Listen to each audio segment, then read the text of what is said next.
assim que começar a gravar, se você quiser, fica à vontade aí. Muito obrigada Beleza, novamente, Isadora. A palavra agora aí para Ariel. Obrigada. beleza, obrigada. É, boa tarde, então, pessoal. Obrigada a todos que estão presentes aqui hoje. É, hoje a gente vai ter uma palestra com a nossa palestrante Isadora Lupczynski. Perdão se falei errado. Não, tá certo. O apelido, não, o sobrenome não é assim muito fácil, né? Convenhamos, mas é Lupczynski, é isso mesmo, tá certo. É, em resumo aqui, eu vou falar do percurso profissional dela, que Uhum. ela foi graduada em 2018 em estatística pela UFJF. Em 2019, foi consultora de projetos acadêmicos para mestrandos e doutorandos de diversas áreas do conhecimento. Em 2020, foi formadora e treinadora certificada em Portugal na área de Power BI. E em 2021 e 2022, foi analista de dados certificada pela Microsoft. É isso aí, é isso aí. Olha, antes de mais, eu gostava de agradecer a todos pela presença. Uma boa noite, boa tarde para vocês aí, boa noite para quem está aqui em Portugal. Já adianto que só de vocês estarem aqui já estão de parabéns, porque uma sexta-feira, essa hora, em pleno janeiro, olha, acho que vocês já deviam estar de férias aproveitando, não é mesmo? Mas então, já gostava de agradecê-los pela participação. É um tema que vocês vão ver, eu me empolgo muito ao falar, então, quanto mais vocês perguntarem, mais eu vou gostar, que eu vou perceber que vocês estão realmente gostando do assunto e do tema. E senão vocês vão ter que me interromper, porque senão eu começo a falar e não paro mais.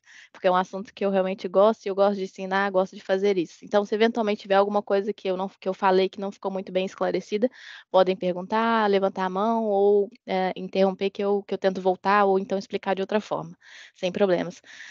Como a Ariela falou, eu sou estatística, formada aí na UFJF, meu estado do coração, aqui em Portugal, sempre quando alguém me pergunta de onde que eu sou, eu sempre falo com o maior orgulho que eu sou de Minas, e ainda tenho a audácia de falar, olha que audácia, falo que eu sou do estado com a melhor comida do Brasil. Ei, o pessoal fica logo assim, de olho em pé. Aí eu já fico, não, calma, ainda bem que não tem outros brasileiros aqui por perto, porque senão eu teria briga. Mas pronto, brincadeiras à parte. Tô morrendo de saudade de ir aí, pretendo ir aí esse ano também. Vou rever minha família, tem bastante tempo que eu não vou aí. Pois bem, o nosso tema é um tema extremamente interessante. Eu gostava de agradecer à professora Renata pelo convite, porque é uma coisa que eu gosto de falar, e daqui dá para surgir imensas outras coisas. Eu imagino que para vocês se interessarem por esse tema, certamente vocês devem estar já na fase de escrever algum artigo, ou têm interesse nessa área, ou estão estudando sobre data science, ou sobre machine learning. Tudo isso vai de encontro aqui com várias áreas. Por quê? Se a gente for olhar as definições de estatísticas, a gente vai perceber que a estatística surgiu lá atrás, nos primórdios, quando o Estado queria quantificar as pessoas, queria saber quantas pessoas residiam no território delas. Então, a estatística ela tem uma interface com diversas áreas do conhecimento. Eu costumo brincar e falar que estatística é uma área meio. Ela existe para servir a outras áreas. Então, tem uma parte muito teórica, é verdade, mas na prática, o que isso faz? O que eu posso fazer com isso? Uma média. O que significa uma média, uma mediana, um desvio padrão, uma moda?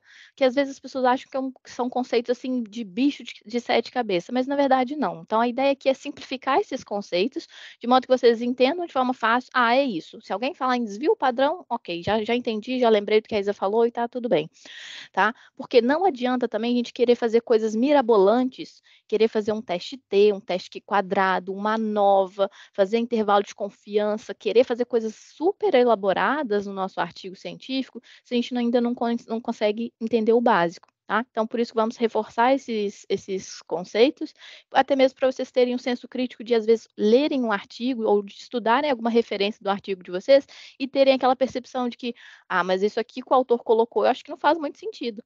Porque, às vezes, as pessoas vêm e pensam assim, porque é um artigo científico, então tá tudo bem, tá tudo certo, tá tudo de acordo. Nem sempre, tá?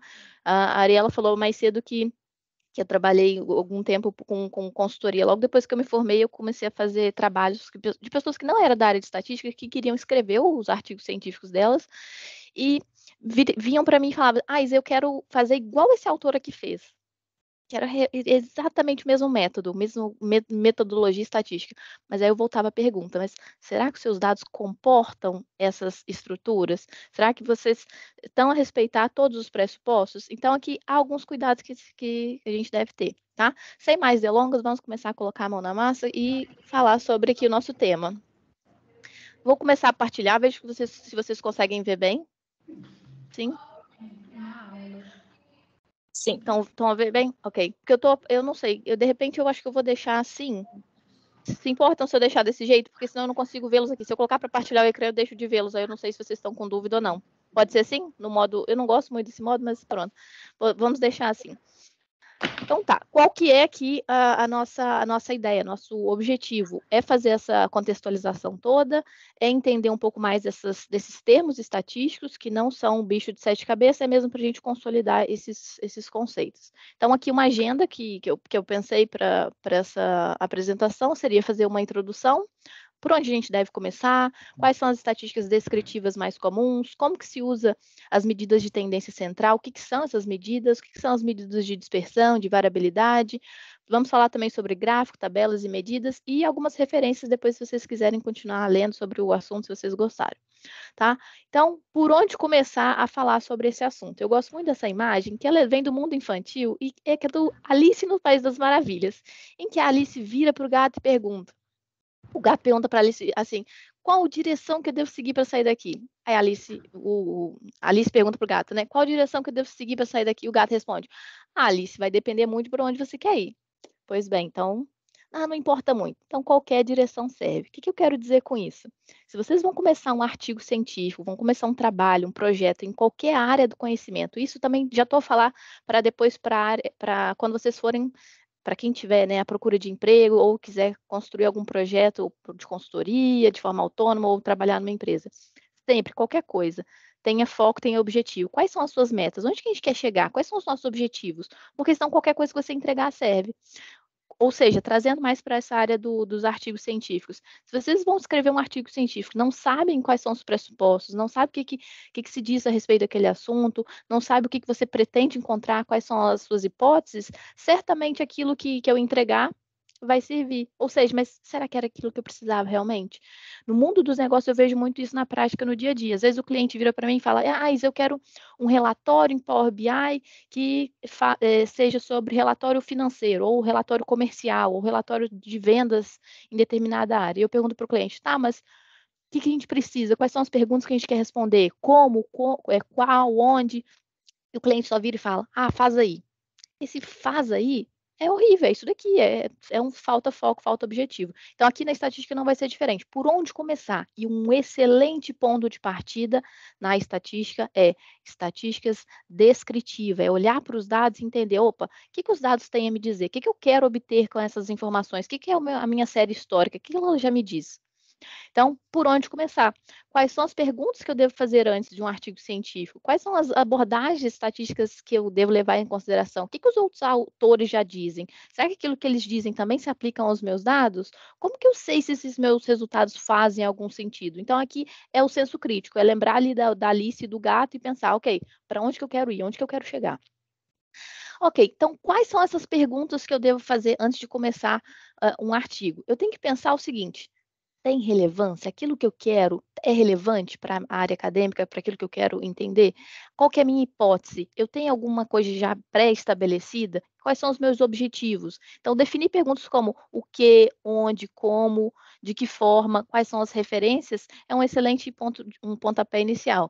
Quais as metodologias que os outros autores utilizam, para depois a gente verificar se aquilo faz ou não sentido?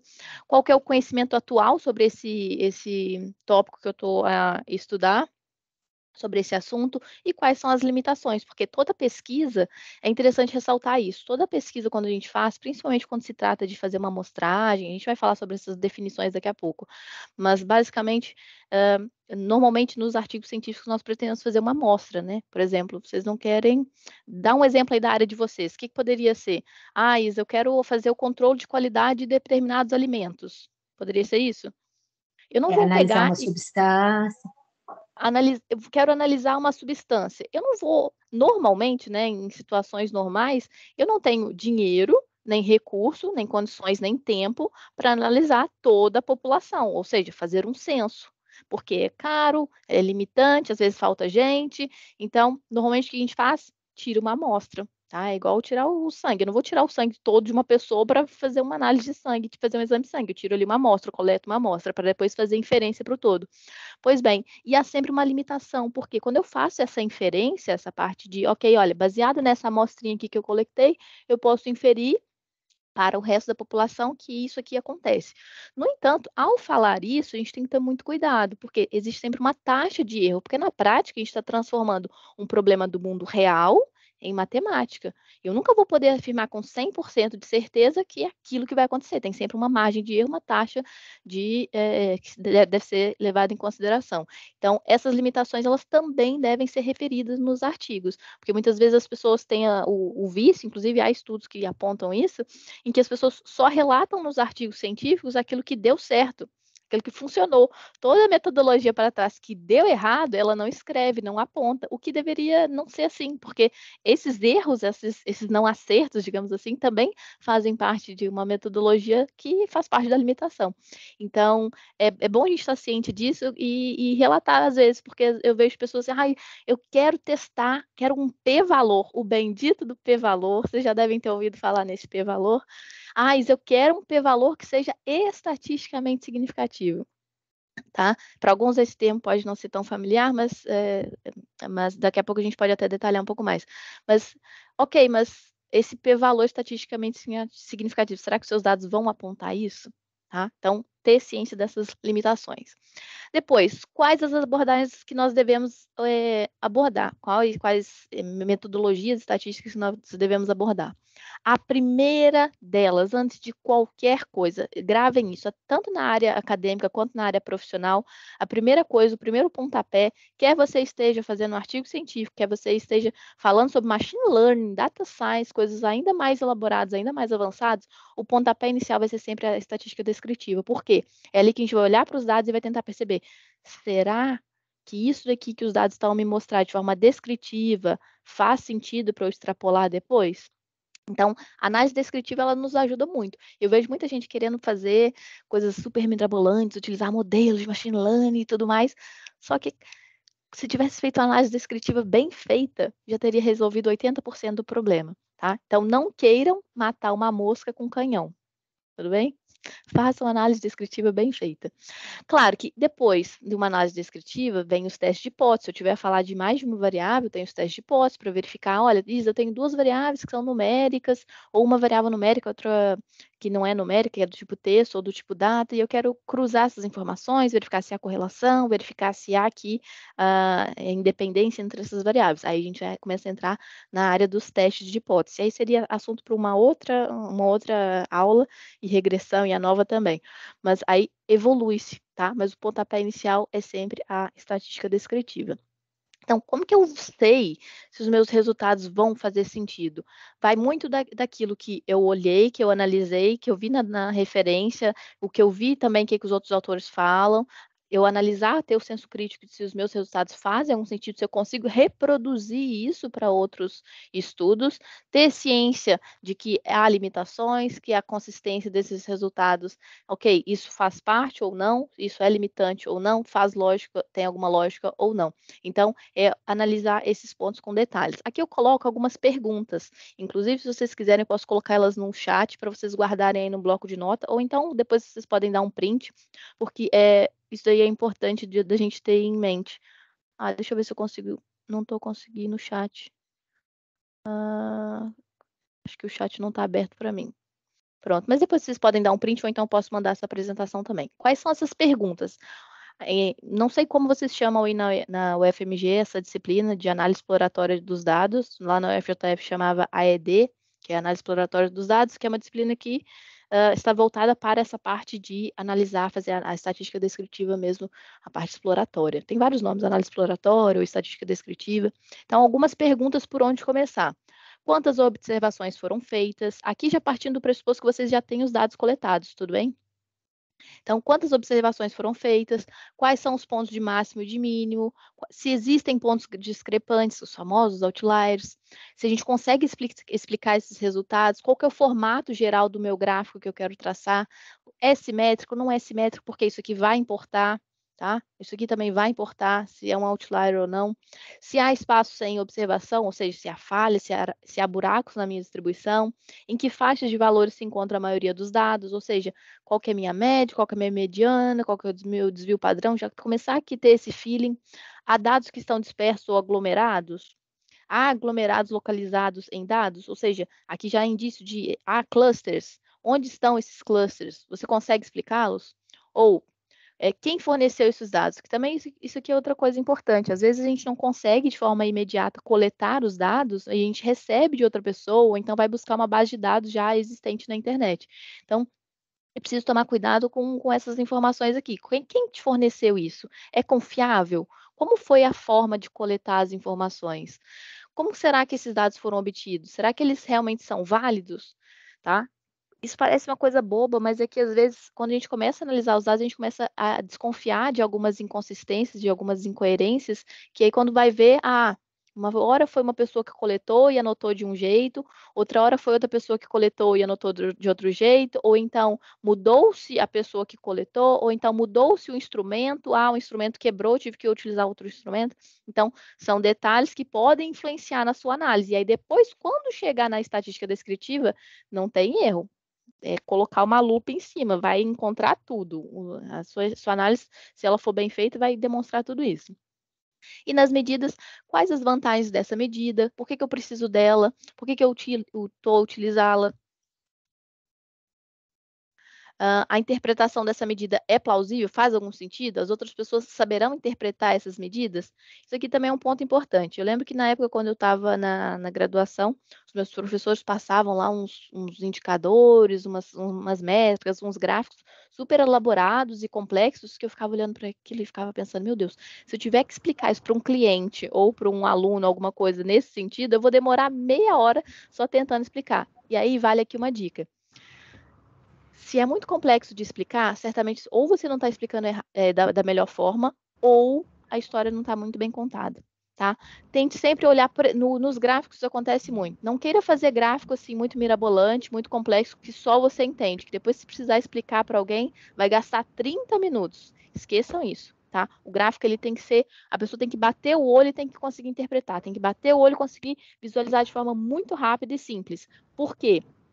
Se ela bateu o olho e ela não entendeu, é igual uma piada. Você contou a piada e ninguém riu, ou ela está mal contada, ou ela não deveria estar ali. Tá? Então, o gráfico ele também vai seguir essa mesma lógica. Tomem cuidado com isso. Então, aqui são algumas perguntas introdutórias que a gente pode fazer antes de começar a analisar o dado. Pois bem, aqui eu falei há pouco sobre amostragem, né, sobre inferência. Vale aqui ressaltar o seguinte, que lá naquele segundo passo, aqui a gente falou no primeiro passo sobre estatística descritiva, e o segundo já entra aqui numa parte mais de estatística inferencial. O que vem a ser, então, essa estatística descritiva? Vão ser formas iniciais que nós vamos utilizar para começar a interpretar os dados e olhar para o que aquilo está a demonstrar. Já a estatística inferencial, o buraco é mais embaixo, tá? A coisa fica mais séria, tá? É aquilo que a gente estava falando do censo e da amostragem, tá? Imaginem que aqui a população é o Brasil todo, e a gente não tem dinheiro nem condições de fazer um censo para analisar pessoa por pessoa, uma por uma, por isso que até é feito de mais em mais tempo, 5 em 5 anos, ou de 10 em 10, dependendo do país, tá? Porque é caro, é custoso e é super demorado, ainda mais quando se trata de países muito populosos, muito grandes. Então, normalmente o que se faz é tirar amostras e analisar determinadas amostras que sejam representativas, que sejam feitas de forma aleatória. Isso também vale a pena ressaltar, porque senão toda metodologia estatística que vem da teoria vai por água abaixo, se não respeitar esses pressupostos. Tá? Então, aqui na estatística inferencial, a gente vai começar a inferir, olha, baseado nessa amostra, eu quero inferir para toda a população que determinadas coisas acontecem. Então, aqui tem que ter uma responsabilidade muito grande. Inclusive, isso é tema crítico quando chega as épocas das eleições, das sondagens. Porque as pessoas vão lá e fazem uma pesquisa eleitoral e depois divulgam os resultados não acontecem. Muitas vezes é porque essa parte da amostragem aqui ou não foi bem feita ou não está respeitando esses pressupostos totalmente de acordo, tá? Então, primeiro passo, estatística descritiva, segundo passo, estatística inferencial. Na estatística descritiva, nessa parte de análise exploratória, é importante a gente ressaltar aqui algumas coisas. Primeira delas e mais básica de tudo, quais são os tipos de dados que nós temos? Por quê? Dependendo do tipo de dado que nós temos, nós vamos utilizar determinadas fórmulas, ou dependendo do tipo de dado que nós temos, nós vamos utilizar determinados gráficos. Imagina que eu tenho uma variável que é, por exemplo, aqui estou vendo aqui, profissão, tem uma variável que é profissão e tem uma outra variável que é salário. São duas variáveis de tipos diferentes. Uma é do tipo texto e outra é do tipo numérica. Então, vão demandar gráficos diferentes e vão demandar fórmulas diferentes ou análises diferentes. Então, é importante a gente saber que tipo de dados que nós temos. E há, basicamente, dois tipos diferentes, os qualitativos e os quantitativos.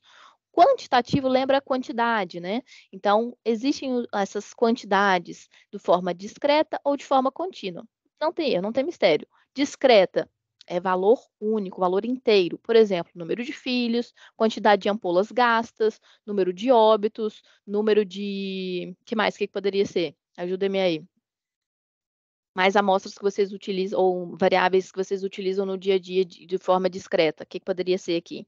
Quantidade de alimentos ou número de relatórios produzidos, tudo isso são variáveis, marcas, por exemplo, clientes, número de clientes.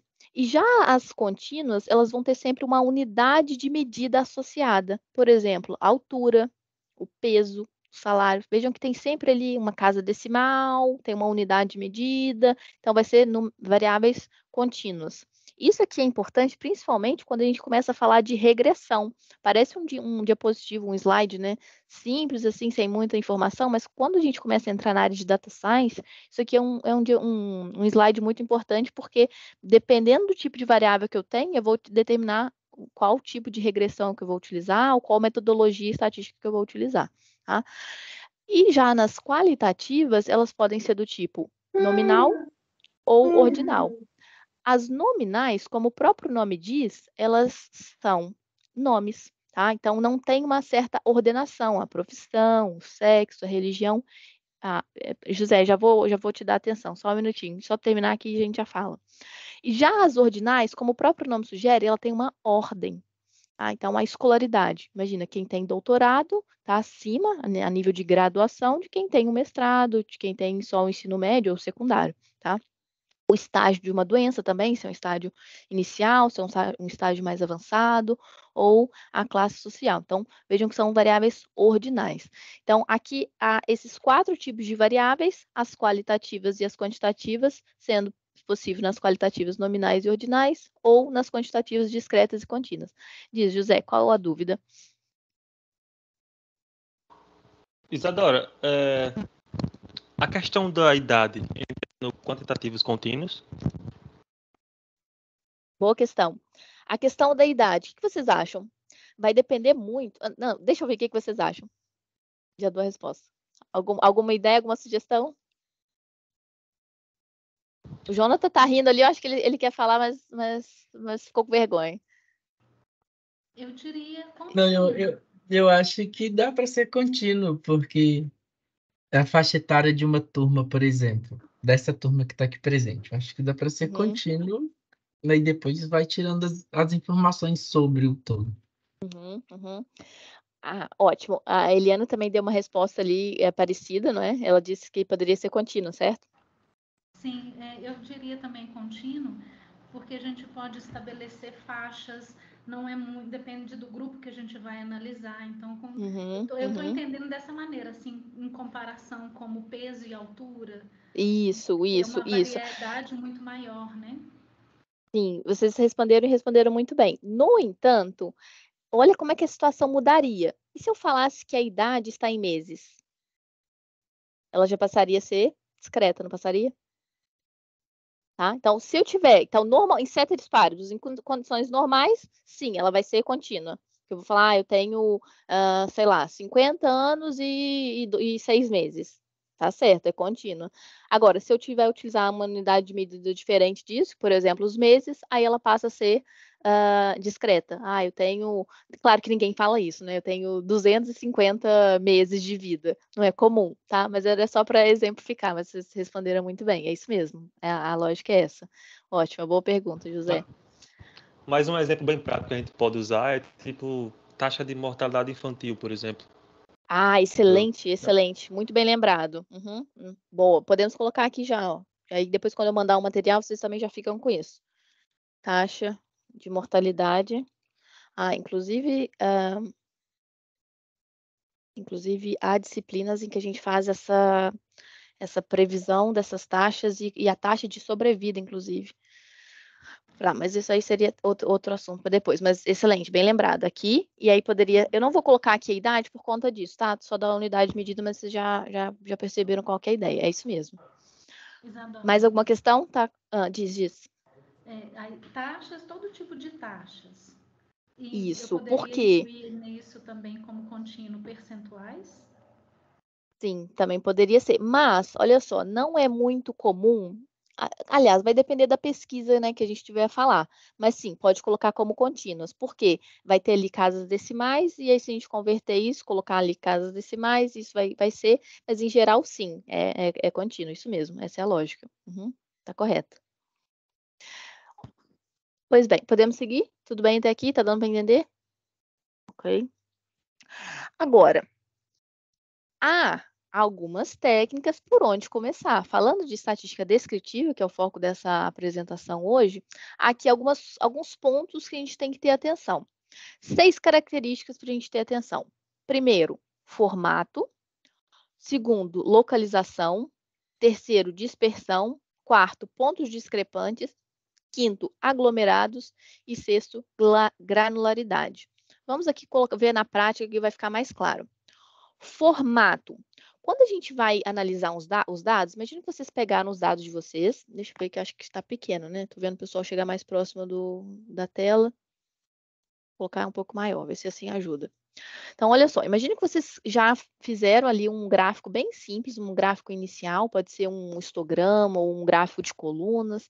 E aí, olhando assim a aparência dos seus dados, parece, por exemplo, ter essas duas coluninhas aqui. Isso aqui vai dizer respeito ao formato, se ele é simétrico, se ele é assimétrico, se ele tem uma moda só, ou seja, só tem um valor que aparece mais, ou se tem 2 ou mais. Então, o formato é uma das estatísticas descritivas que a gente vai analisar. Claro que é uma parte mais subjetiva, que a gente vai bater o olho, mas essa parte de estatística descritiva vai ter muita coisa que é visual, por isso que a gente vai contar bastante com a ajuda dos gráficos. Outro ponto a ter atenção é a localização. E quando a gente fala de localização, entram nas medidas de tendência central que a gente vai ver aqui daqui a pouco, como, por exemplo, a média, a moda, a mediana e depois a dispersão. A dispersão, pessoal, não precisa criar bicho de 7 cabeças. Quando alguém falar com vocês de medidas de dispersão, medidas de variabilidade, o que vocês têm que ter em mente? É o quão disperso os meus dados estão em torno da média. Tá? Se os meus dados eles são muito dispersos, significa que eu tenho uma variabilidade muito grande em torno da média, ou seja, eu tenho uma distância muito grande. Agora, se os meus dados são mais homogêneos, ou seja, eles vão estar mais centrados em torno da média e vai ter menos variabilidade. No gráfico box plot, isso vai ficar muito mais visível e daqui a pouco a gente vai falar sobre isso mais em detalhes. Tá? Depois, vem os pontos discrepantes, os famosos outliers, tá? Então, aqui, os outliers merecem um capítulo à parte. Já falaremos dele também. Os aglomerados, ou seja, se os dados estão agrupados em torno de determinados valores, e a granularidade, se essas observações elas se convertem em valores discretos. Tá? Aí entra a parte de análise gráfica, tá? Entram já os gráficos. Então, aqui são 6 pontos importantes que a gente tem que ter em mente quando a gente vai pegar os nossos dados e analisar na prática. Eu falei agora há pouco sobre a dispersão e sobre o box plot. Eu não sei se vocês estão acostumados com esse gráfico. Vocês já conhecem ele? Se não, eu vou explicá-lo.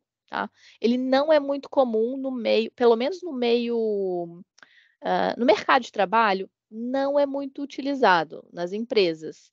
Mas no mercado financeiro ele é um gráfico super badalado. Então, para quem gosta aí de mercado de ações, é bom entender esse gráfico, tá? E nos artigos científicos eles também são São gráficos, é um gráfico, na verdade, né? Muito utilizado. No Excel, o boxplot, a tradução é horrorosa. É gráfico de bigode, pelo menos aqui em Portugal. No português do Brasil, eu não sei se é gráfico de bigode também ou gráfico de... Acho que é gráfico de bigode, tá? Mas o nome dele, vamos convencionar aqui boxplot, tá? Qual é a ideia, então, desse gráfico? Aliás, vocês falaram que sim ou que não? Eu não olhei na hora. Conhece, não conhece, mais ou menos? Não. A Eliana fala que não. Eu não Não, a conheço. Raíssa também é. Ok, então vamos explicar esse gráfico. Olhando para ele aqui, não dá para perceber muita coisa, né? Não dá para entender nada. Tipo, o que é isso? O que isso tá fazendo? É de comer ou de passar no cabelo? Pois bem, é simples. Vamos olhar para esse gráfico e pensar da seguinte forma. Essa caixinha aqui, vamos focar. Deixa eu ver aqui, colocar meu ponteiro. Tá, vamos focar aqui nessa primeira caixinha, tá? Então, imagine o seguinte.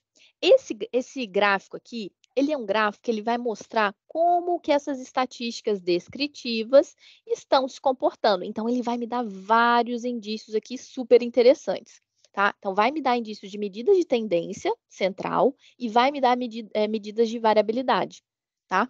Como interpretar, por onde começar isso, Isa? Essa caixinha aqui, ela é dividida em 4 partes. Os famosos quartis, tá? Ou seja, se é dividido em 4 partes, cada parte vai ter 25%. Ou seja, daqui até aqui, ó, já adianto o seguinte, cá entre nós. Eu tenho muitas habilidades, mas desenhar definitivamente não é uma delas. Então, finge que tá bonito, tá? Então, daqui de baixo até aqui, eu tenho 25%, certo? Se a minha caixinha está dividida em 4 partes, então aqui é 25%. Esses 25%, em estatística, a gente deu um nome bonito para isso. E a gente chamou de Q1, tá? Então, aqui vai estar o nosso Q1, nosso primeiro quartil, tá? Ou seja, 25% dos meus dados estão dentre esse comecinho aqui até aqui. Depois, mais um quadradinho, ó, mais 25%. Daqui até aqui, mais 25%. Opa, 25 mais 25, então eu tenho 50% dos meus dados. Ah, eu lembro lá do ensino fundamental que 50% dos dados era quem? A mediana. Então, esse nome bonito aqui que a gente vai falar, que é o Q2, que em estatística a gente chama de Q2, na prática equivale à mediana, que em estatística a gente costuma representar assim, um xizinho com tio em cima, tá? Então, aqui eu já tenho o primeiro quartil, aqui eu tenho o segundo quartil, 50% dos dados. Aqui vai ter mais 25%, então eu tenho o meu tal Q3 e aqui o meu Q4, tá? Então, aqui a gente já tem opa, falei Q4, escrevi 5, perdão. Então, aqui eu já tenho esses quartis. Mais coisas, Isa. Então, já sabemos de antemão que essa linha aqui é a nossa mediana. Tá? Vou colocar o X com tio no meio. Essa é a nossa mediana. Então, é uma medida de tendência central, ou seja, como que os nossos dados estão se comportando. Além disso, vão haver outros tipos de boxplot. Esse aqui, por acaso, a imagem não está mostrando, mas vão haver outros tipos de boxplot, acho que eu coloquei mais adiante, em que ele também mostra a média. Ele coloca aqui uma linhazinha tracejada com a média, tá? Essa linha tracejada pode ser em cima ou pode ser aqui embaixo da mediana. E essa informação aqui de estar em cima ou estar embaixo da mediana é valiosíssima, tá? Vale ouro líquido. Por que isso, Isa? Como assim? Porque ela vai me indicar se há assimetria nos dados, tá? Daqui a pouco vai ter uma outra imagem, isso vai ficar mais claro. Guardem essa informação. Ok, então já falamos sobre as medidas de tendência central. Agora, vamos falar sobre as medidas de variabilidade, as medidas de dispersão. São elas, por exemplo, o desvio padrão, a variância. Uma forma fácil de explicar isso é a seguinte forma. Imaginem que aqui, ao invés de a gente ir para a área acadêmica, que a gente pegue uma coisa mais simples. Imaginem que aqui no eixo X fossem as profissões, tudo bem? Então, aqui são as profissões. Então, por exemplo, pode ser aqui o professor, aqui pode ser o jogador de futebol, tá? Então, vamos focar no método 1, método 2. Supõe, então, que aqui no método 1 é o professor. E aqui o método 3 supõe que é o jogador de futebol. Ok, tá. Então vamos focar nesses dois gráficos aqui. Aí a história já muda. Pensa o seguinte, que aqui no eixo X, então, são as profissões e aqui no eixo Y é o salário. Melhorou, não melhorou? Então, temos eixo X, profissão. E no eixo Y, ai, socorro. Temos aqui o nosso money, tá? Pois bem, então, esse gráfico aqui dos professores, reparem no box plot, ele é aberto ou fechado? Ele é esticado ou ele é mais concentrado? Ele é mais bem distribuído, mais fechadinho, né? O que significa ele ser mais fechadinho? Significa dizer que há indícios que esses dados aqui eles são mais homogêneos, ou seja, são mais centrados em torno da média. Ou seja, eu poderia fazer uma extrapolação e dizer que o que os professores ganham é até bem equilibrado. A distribuição do salário dos professores é até bem equilibrada, é mais homogênea. Não há uma discrepância muito grande. Já aqui, se a gente for analisar esse box plot aqui dos jogadores de futebol, vejam que a caixinha é muito louca, é uma caixinha mais esticada. O que significa essa caixinha ser esticada? Significa dizer que há uma certa discrepância, há uma certa variabilidade em torno da média. Aqui, por exemplo, cá em cima vai estar o Cristiano Ronaldo, ganhando um baita de um salário, e aqui embaixo vai ser a Isa jogando futebol. Ou seja, as pessoas vão ter que. Eu vou ter que pagar para as pessoas me assistirem jogando futebol, tá? Então, há uma discrepância muito grande desses salários. Claro que, se eu ver aqui um valor negativo, eu vou olhar, opa, valor negativo para esse salário. A Isa jogando futebol, isso aqui tá errado, né? Aí, nesse caso aqui, desse exemplo que eu acabei de inventar, se fosse eu jogando futebol, estaria negativo aqui no eixo, eu ia olhar para esse ponto e aí teria aqui uma estrelinha. Igual tem aqui, ó. Tá vendo essa estrelinha? São os famosos outliers, ou seja, são os pontos discrepantes, tá? Então, aqui seria um ponto discrepante. Opa, a Isa jogando futebol, salário negativo, está errado. E aí, toda vez que a gente olha para um outlier, a gente tem que pensar assim, tem que sair um alerta vermelho na nossa cabeça. Por quê? Os outliers, eles merecem uma atenção especial. E aí eu vou olhar para esse ponto aqui, e a Isa jogando futebol, salário negativo? Não, está errado, erro de digitação. Normalmente é erro de digitação, então vale a pena. Imagine que fossem vocês coletando ali uma amostra de uma substância, e aí encontraram um valor ou muito alto ou muito baixo. Tenham atenção, tá? Façam um double check. Certamente tem ali indícios de problema. Ou então não. Ou então simplesmente é aquilo, tá? Simplesmente, ok. Imagina que aqui, esse método 2 aqui, imagina que fosse uma outra profissão, sei lá. Deixa eu ver o que poderia ser essa outra profissão. Astronauta, tá? Imagina que então aqui, essa profissão aqui são os astronautas, e aí tem um astronauta lá que, ou melhor, um engenheiro, e aí esse valor aqui é um engenheiro astronauta que foi para a NASA que ganha um baita de um salário. Então tá correto, tá? Mas os outliers, eles merecem atenção. Inclusive, quando a gente for falar de média, há fórmulas de média em que a gente desconsidera esses outliers, tira esses valores discrepantes. Por quê? Esses valores discrepantes, eles são muito traiçoeiros, porque eles influenciam na nossa média. Esses outliers aqui, eles vão puxar a nossa média ou para cima ou para baixo. Isso aí pode prejudicar os nossos resultados. Então, por isso que sempre que tiver outlier, tenham atenção e vão lá verificar se é erro de digitação, se aquilo realmente aconteceu, se é um fator surpresa, tá? Então, vale a pena verificar. Então, ficou clara essa questão do box plot? Deu para perceber, então, o que ele significa? Ele vai ter aqui as medidas de tendência central, os quartis, a média, a mediana, e vai ter também as medidas de variabilidade. Claro que aqui eu não falei de valores, eu só expliquei qual que é a ideia, mas se a gente tivesse aqui valores, daria para a gente interpretar isso ainda mais. Diz, Ariela.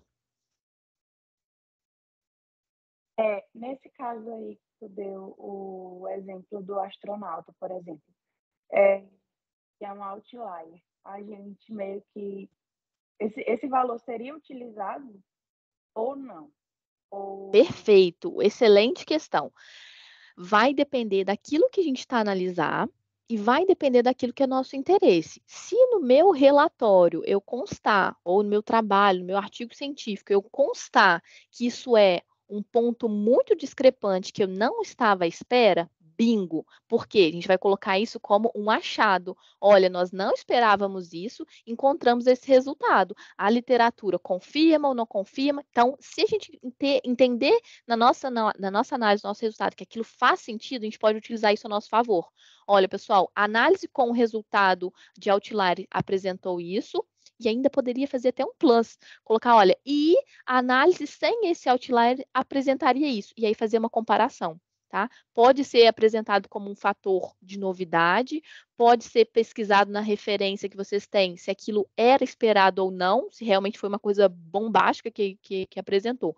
Mas não tem regra. Aqui eu vou olhar para o outlier e vou tentar perceber, olha, erro de digitação, aquilo realmente aconteceu. Ah, aconteceu, era o salário daquele astronauta. Pois bem, então aconteceu e eu tenho que relatar isso. E aí eu posso colocar a minha análise com ou sem, tá? E aí vai depender muito daquilo que você quer apresentar como resultado também, tá? Mas há como fazer dos dois jeitos. Ou desconsidera, inclusive há técnicas para desconsiderar, inclusive na média, para tirar esses outliers, ou mantém e coloca isso, joga a teu favor. Olha, não estava à espera, aconteceu esse resultado, impactou tanto no meu resultado, naquilo que eu estava à espera, e foi um fator surpreendente, tá? Acho que é mais por aí. Respondi? Era isso? Ok? Diz, José. O box plot, ele entraria numa estatística descritiva ou inferencial? Estatística descritiva. Perfeito, excelente pergunta. Estatística descritiva, porque, como nós acabamos de ver, ele descreve aquilo que já aconteceu.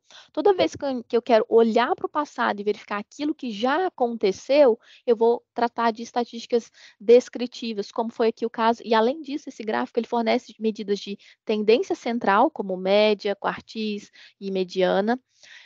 E também para as medidas de variabilidade, como o desvio padrão, aqui tem o intervalo interquartílico, então ele vai ser considerado um gráfico de estatística descritiva. Ele é muito utilizado no mercado financeiro. Por quê? Isa do céu, agora sim, estou investindo em Bitcoin, estou investindo em mercado de ações, suponho que vocês me falassem isso. Esse gráfico aqui é super badalado nessa área. Por quê? Ele vai mostrar quanto que a ação abriu no dia, quanto que a ação fechou naquele dia. E se a minha caixinha for muito esticada, bingo, significa o quê? Que aquela ação ela é muito arriscada, ela varia muito ao longo do dia. Então, ela não é uma ação conservadora para eu investir. Ela tem um risco maior, mas o meu poder de ganho também pode ser maior, tá? Agora, se eu estou investindo numa ação em que ela abriu com esse valor no início do dia e fechou com esse valor no fim do dia, e aqui ela variou pouco, veja, a caixinha menorzinha, mais fechadinha, significa que os meus valores daquela ação variaram pouco. Ah, é uma ação mais conservadora. Tá? Então, ela não varia tanto. Então, aqui eu posso apostar, parece que o meu ganho ele vai ser mais conservador, não vou arriscar tanto, mas também não posso esperar muito. Tá? Então, por isso que ele é super badalado, requisitado nessa área do mercado financeiro. Mas eu confesso que no meu dia a dia das empresas, as pessoas não utilizam muito, mas eu acho também que é por falta de conhecimento desse gráfico, porque se elas entendessem o que ele faz, eu acho que elas utilizariam mais. Tá? Porque, apesar de tudo isso que eu ter falado, não é difícil, né? Vocês acharam que foi difícil?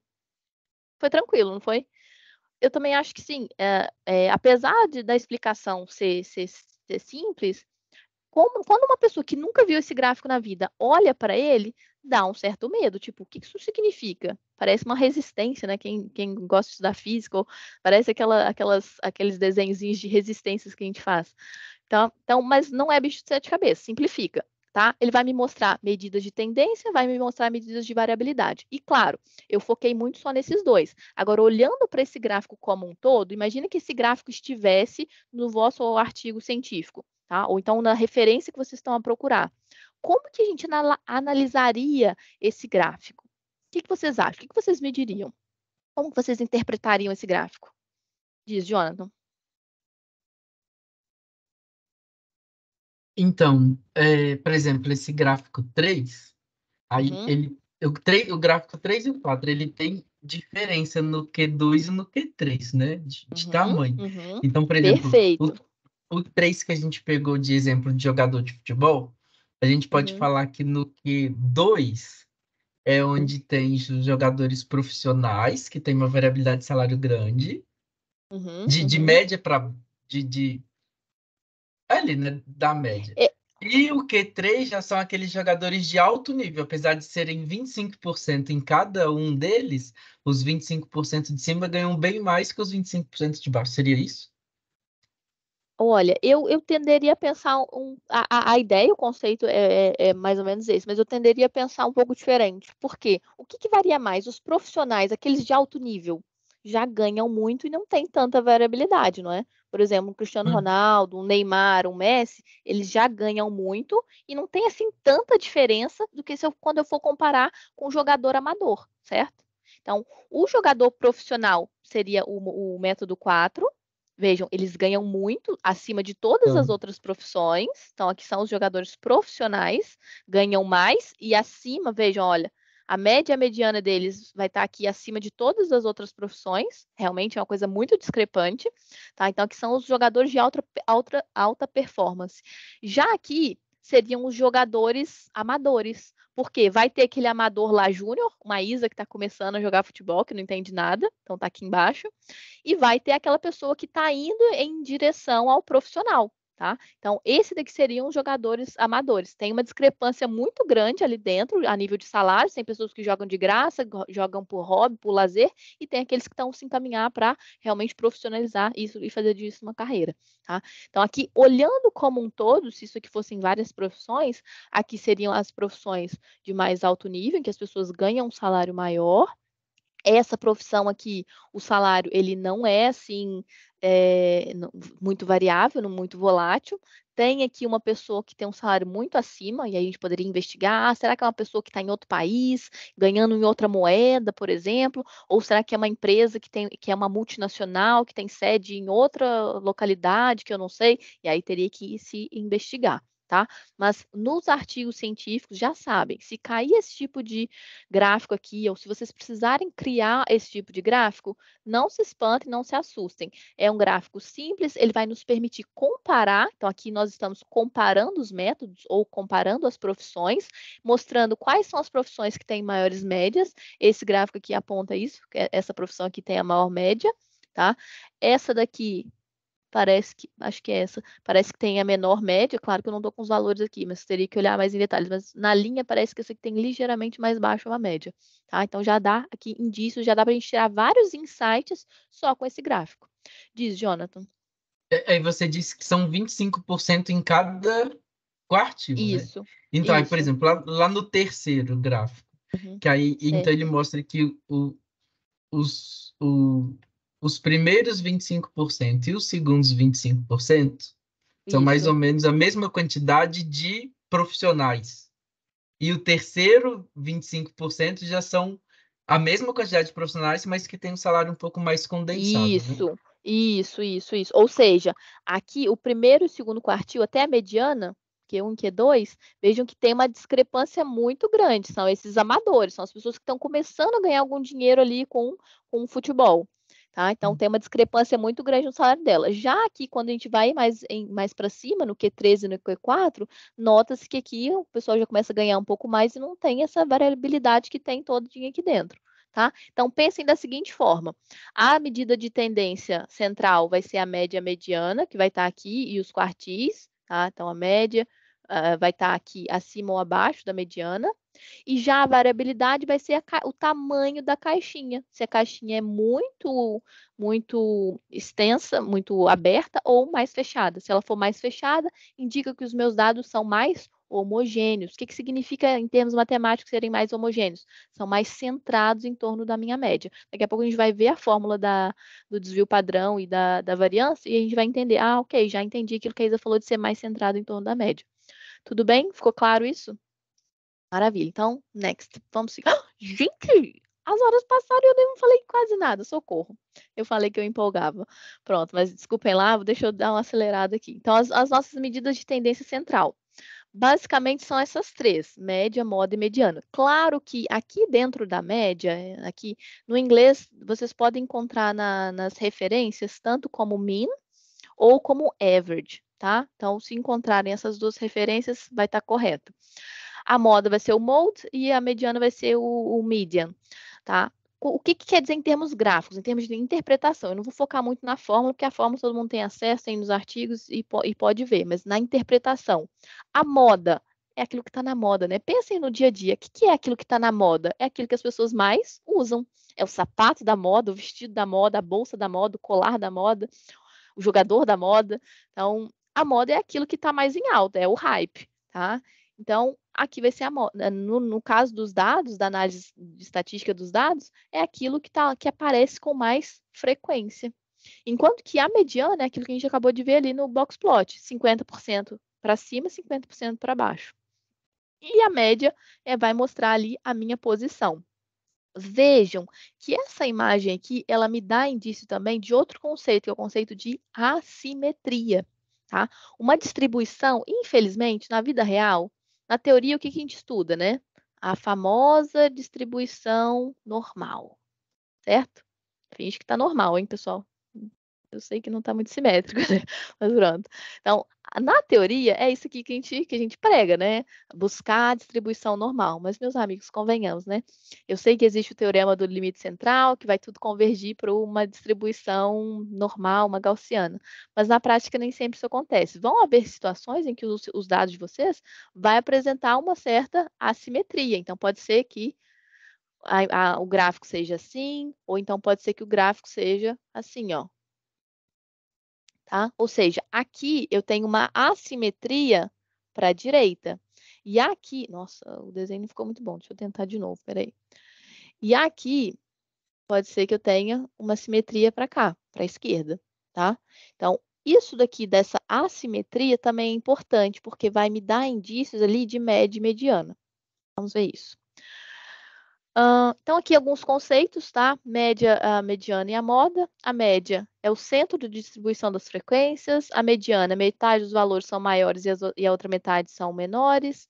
A moda são os valores mais frequentes.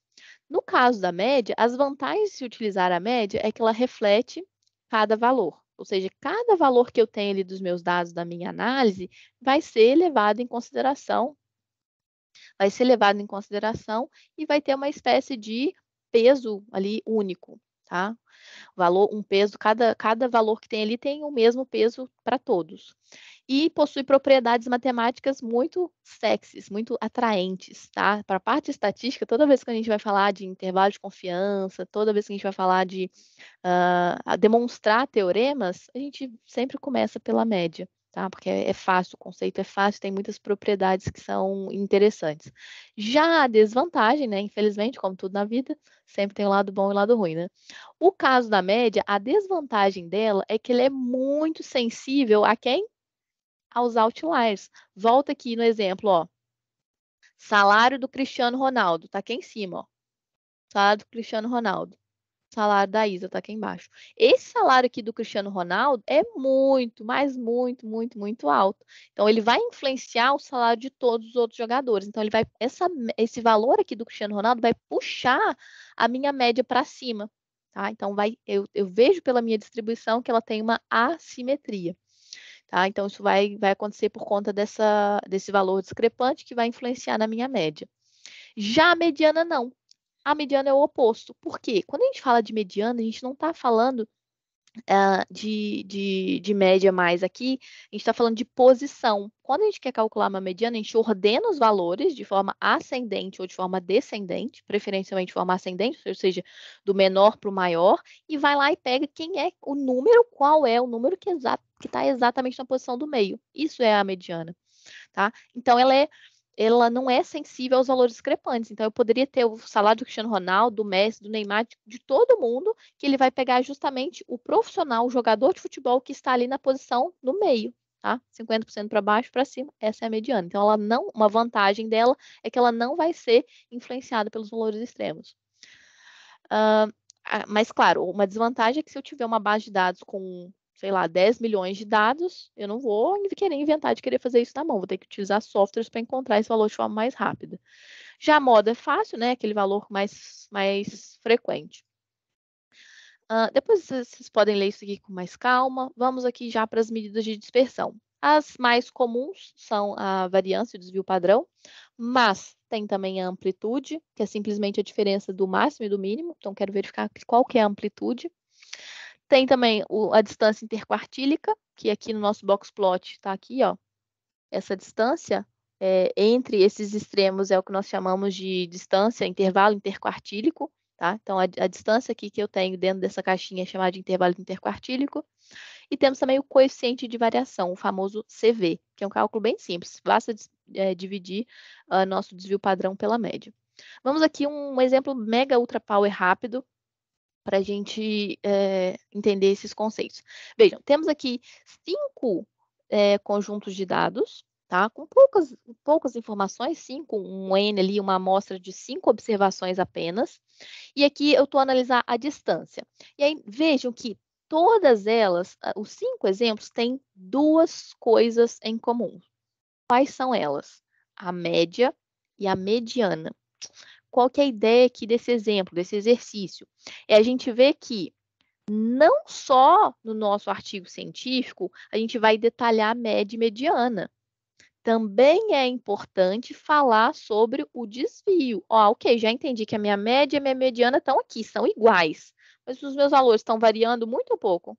Está centrado em torno da média, a caixinha está fechada ou está variando muito? Tá? É importante isso. Por isso, olha só, é por isso que nos artigos científicos é comum a gente ver esse tipo de notação aqui, ó. Claro que eu estou escrevendo, mas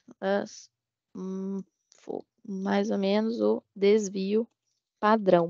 Vocês já repararam isso? Que a maioria dos artigos científicos, quando eles querem relatar algum valor, eles não mostram só a média, ou eles não mostram só o desvio padrão, eles mostram sempre em conjunto, as duas casadinhas. E aí mostra, normalmente a referência, a notação que a gente utiliza é essa, entre parênteses, o valor da média, depois ponto e vírgula, ou mais ou menos, mais comum é mais ou menos, o desvio padrão. Ou seja, ele está a mostrar, olha, a média foi essa, mas os valores eles estão variando para mais ou para menos aqui, tá? Lembrem sempre ali da ideia do box plot. A média está aqui e o valor está variando para mais ou para menos. Aí eu consigo verificar quão variável, quão volátil os meus dados são, tá? Então, por isso, esses 5 conjuntos de dados aqui, eles têm a mesma média e a mesma mediana, mas o que diferencia aqui é o desvio padrão e a minha variância, tá? A variância, o cálculo está aqui, é o somatório de cada valor menos a média, a dividir por n menos 1 se eu tiver falar de uma amostra, tá? E o desvio padrão vai ser simplesmente a raiz quadrada dessa variância, tá? Então, por isso que eu falei que quando a gente pensa em medidas de variabilidade, é o quanto os meus dados estão variando em torno da média. Vejam, a gente não está fazendo aqui uma diferença, tá? Então, olha só. Eu gosto de desenhar para ficar claras as coisas. Então, suponha que essa daqui é a nossa média. A média ela vai ser representada com X e uma barrinha em cima. Então, vejam, notem aqui o cálculo da variância, como que ele funciona. É cada valor, aqui está um valor, um xzinho, 1. Aqui está um xzinho 2. Aqui está um xzinho 3. Tá? Então, o que é a minha variância? O que é meu desvio padrão? É quanto que cada valor está distante de quem? Da média. Olha, esse valor aqui tem essa distância, esse valor aqui tem essa distância, esse valor aqui tem essa distância. Depois a gente vai somar essas distâncias e dividir pela quantidade de vezes que a gente pegou e colocou essas distâncias aqui. Então, vai me mostrar se os meus dados estão muito distantes ou pouco distantes. Por isso que eu falei, se estão mais homogêneos ou mais heterogêneos, estão mais perto ou mais longe da média. É isso, é simples assim a interpretação que a gente vai fazer, tá? Então, por isso que nos artigos científicos a gente mostra sempre a média e a mediana, que é para a pessoa ter a noção que aquele valor, ok, a média é essa, mas eu estou variando pouco ou muito? Eu estou longe ou estou perto da minha média, tá? Então, vejam, aqui nesse conjunto de dados a gente tem um valor para 1, 2, 3, 4 e 5. Vou tirar aqui a minha média e mediana, a gente já sabe, é 3. Aliás, eu coloquei aqui, peraí, deixa eu dar um zoom que eu acho que está pequeno para vocês verem. Desculpem lá. Então, aqui eu estou a ver uma variância de 2,5 km. A unidade que é o quadrado, porque a variância ela é uma medida quadrática, e o desvio padrão é 1,58 km. Por que que não é comum a gente utilizar nos artigos média mais ou menos a variância? O que que vocês acham? E por que que a gente utiliza média mais ou menos o desvio padrão? Por que que a gente utiliza o desvio padrão e não a variância? O que que vocês acham? Alguma sugestão? Alguma ideia? Ó, a Eliana levantou a mão, diz, Eliana. Porque o desvio padrão é mais fácil de identificar do que como diz? Do que a variância. Do que a variância. Isso, é por aí mesmo. Mas eu vou até um pouco mais além, só para complementar isso que a Eliana falou, porque a ideia, o raciocínio está correto. Por que que nos artigos científicos e em outras áreas a gente não representa média mais ou menos variância, e sim média mais ou menos desvio padrão? Justamente por isso aqui, ó. Como que eu interpreto uma medida quadrática? Média mais ou menos 2 km². Ixi, a pessoa já tem que parar ali 2 horas para pensar como é que seria isso. Agora, se eu interpreto, ok, olha, eu andei ao longo do ano 3 quilômetros, mais ou menos 1,58. O que quer dizer? Vamos só interpretar esse resultado aqui, ó. Se eu falar para vocês, ó, o nosso resultado, o nosso artigo científico entregou isso aqui, ó, 3, tá? Então, vou pegar aqui a nossa média, mais ou menos 1,58 quilômetros, tá? Finge que tá bonito, já convencionamos isso, tá? Então, suponha que no nosso artigo a gente encontrou esse resultado. Olha, ao longo do ano, a gente andou 3 quilômetros, mais ou menos 1,58. O que que na prática isso quer dizer? Aqui está os nossos 3 quilômetros, só que teve dia que a gente estava no pique, estava no gás. A gente veio aqui e andou 20 quilômetros. E teve dia que a gente estava com a preguiça absoluta, a gente andou 1 quilômetro só. E aí, vai somando, vai encontrando tudo isso, ao longo de todo um ano, a gente chegou nesse resultado, que olha, eu andei em média 3 quilômetros, no entanto, varia aqui mais ou menos 1,58 quilômetros para mais ou 1,58 quilômetros para menos, tá? Então, toda vez que num artigo científico vocês encontrarem esse tipo de notação aqui, média mais ou menos desvio padrão, lembre-se desse raciocínio. Ok, andei 3 quilômetros ao longo do ano, mas nem todo dia eu estava no pique, então andei um pouco menos, andei ali 3 menos 1,58, e teve dia que eu andei 3 mais 1,58, tá? A interpretação é essa. Tudo bem? Tranquilo até aqui? Sim? Depois, mesma coisa, ó, tenho 5 observações também, mas agora distribuídas de formas diferentes. Olha, ó, então andei aqui essa distribuição agora, vejam que tive diferença. O que que eu tive diferença aqui? O meu desvio padrão aumentou de 1,58 para 2 quilômetros. Opa, por que que ele aumentou? O que que vocês acham? Por que que o meu desvio padrão aqui aumentou? Algum indício? Porque teve mais frequência nas extremidades. Vamos converter isso. Teve mais frequência nas extremidades, significa que os dados não estão mais agora tão homogêneos quanto estava antes, e aumentou quem? Essa variabilidade, ou seja, os meus dados eles não estão tão mais homogêneos igual eles estavam antes, agora eu tenho valores mais distribuídos, então aumentou a minha medida de variabilidade, tá? Então eu estou variando mais em torno dessa média, simplesmente isso. Agora aqui, ó, olha que interessante esse terceiro caso. Veja, mesma coisa, média e mediana é igual, é 3. No entanto, o nosso desvio padrão agora diminuiu, passou a ser 1. Qual foi a diferença do de cima? É que agora a minha distância dos extremos, como o Jonathan colocou, ela não é tão grande. Eu estou mais centrada em torno da média. A média não é 3? Olha aqui a distância. Para eu chegar aqui no 3, no exemplo anterior, eu tinha que andar isso aqui para mais ou para menos. Já agora, para eu chegar aqui em torno da minha média, olha a minha distância, como é que é mais curta. Essa distância mais curta é o que nós chamamos de desvio padrão. Bingo! Que tal? Fácil, né? Diz Eliana. nessa situação ali, né, do exemplo 2 e 3, isso como tem uma variabilidade, né, aumentou ali a frequência no ponto 1 e 5. E 5, certo. No gráfico Box plot. Isso. Isso quer dizer que ele estaria mais esticado? Isso, perfeito. Ó, se a gente tivesse que desenhar, então, ó, se a gente tivesse que desenhar, esse daqui seria um gráfico bem simples assim, ó, mais ou menos assim, um box plot. Aliás, vou fazer deitado, tá? Então, um box plot bem tranquilo, nada muito esticado, com uma variância ali pequena. Já esse aqui, se eu fosse desenhar ele, seria uma coisa mais assim, ó. Ixi, peraí. Se eu fosse desenhar um box plot, ele seria assim, ó. Seria bem mais esticado, porque as minhas medidas elas estão variando aqui em torno da minha mediana e da minha média. A gente viu que a média e a mediana são iguais, são 3, tá aqui. Então, aqui está a nossa média, que coincide também com a mediana. Só que a minha variabilidade, ela está aqui, ó, 2 e 2, para menos e para mais. Então, a minha caixinha seria maior. Já esse daqui, ó, se eu tivesse que representar ele num box plot, seria assim, ó, seria uma caixinha mais fechadinha, porque a minha média, minha mediana tá aqui, tá? É igual a 3, média igual a mediana, tá? E só que a minha variabilidade é bem pequena, então a caixinha seria menor, mas a interpretação tá correta, é isso mesmo, tá? Pronto. Agora, esses daqui também, muito parecido. No entanto, olha esse exemplo 4, vamos dar uma olhada nele.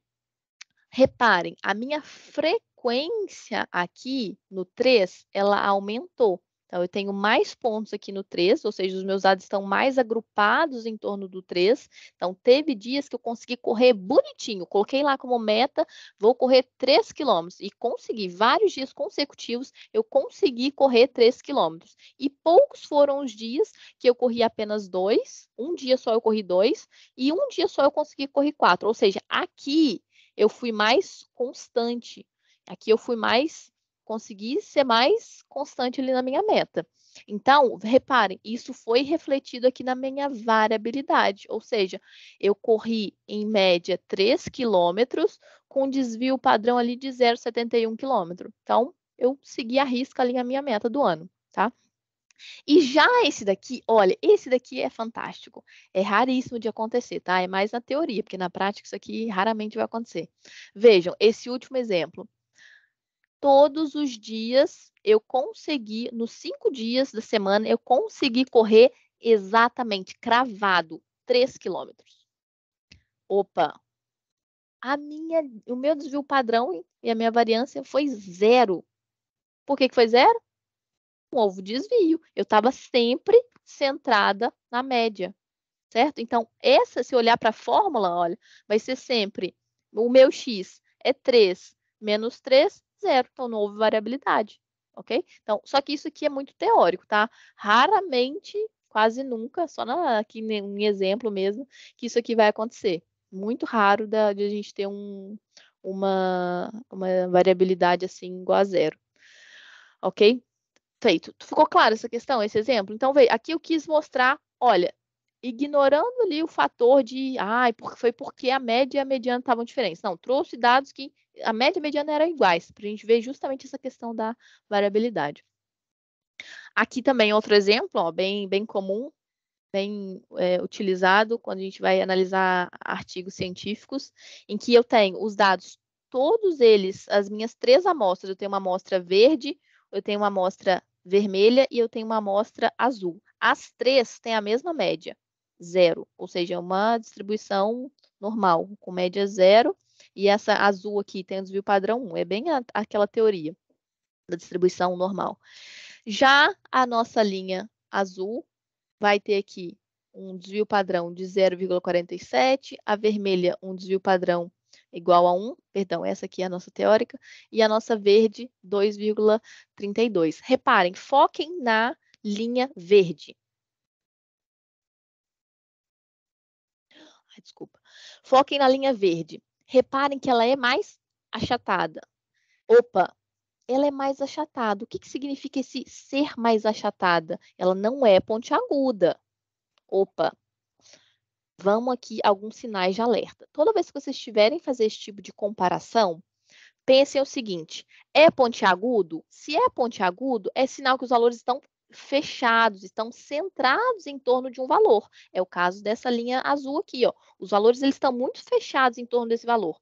Já a linha verde, o que acontece? Os valores estão muito discrepantes, está muito variável. Então, naturalmente, isso vai refletir no nosso desvio padrão.